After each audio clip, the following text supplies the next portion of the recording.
is an interesting phenomenon I've seen online of women who were like super into lifting, building muscles and everything, and then they would switch to Pilates and be like, oh my god, I lost so much weight. Why do I have the body of my dreams? Why do I have the best body in the world by just doing Pilates? They all of a sudden put that on Pilates. Like, it's like, oh, it's because I started doing Pilates. Well, actually no. For one, Pilates doesn't build that much muscle. Like, you can get strong and you can strengthen your body with Pilates, not discouraging anyone from doing it, but you're not going to build a lot of muscle. So probably what a lot of these gym girls were doing was building a lot of muscle in the gym, and then when they switch to Pilates, they haven't lost that muscle yet that they're building in the gym. Their muscles will eventually get smaller at a certain point if they don't go back to training heavy, and that's not a good or bad thing. Like, whatever you want, but they've built up all that muscle in the gym. Now they've switched to Pilates, and I guarantee you that that like leaning out that was happening, some people have commented that it might be like their hormone shifts from like less stress on their body and lowering their cortisol, which is entirely possible. That might be a factor. What it probably is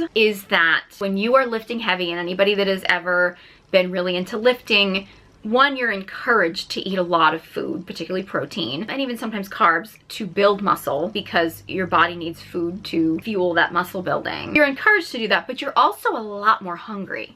When you're lifting heavy, you are a lot more hungry. It's strain on the body, and your body starts craving more food because it wants that food to help repair the muscles. That's just science. When you're doing Pilates, you're putting less strain on the body, so you're probably eating less food. I mean, just naturally, like, because you're probably less hungry, because Pilates is less stress on the body than weightlifting.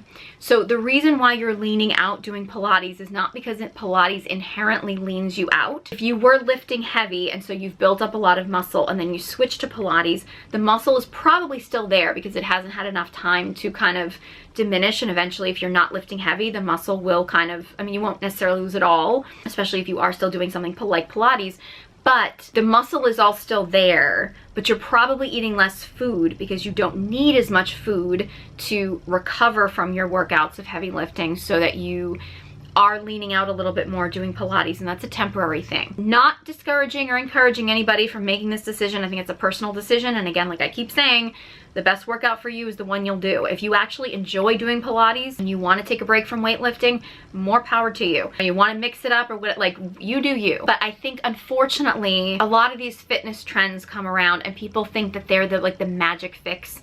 Like, they're the magic pill. Like, oh my god, this is the thing I've been missing. Like,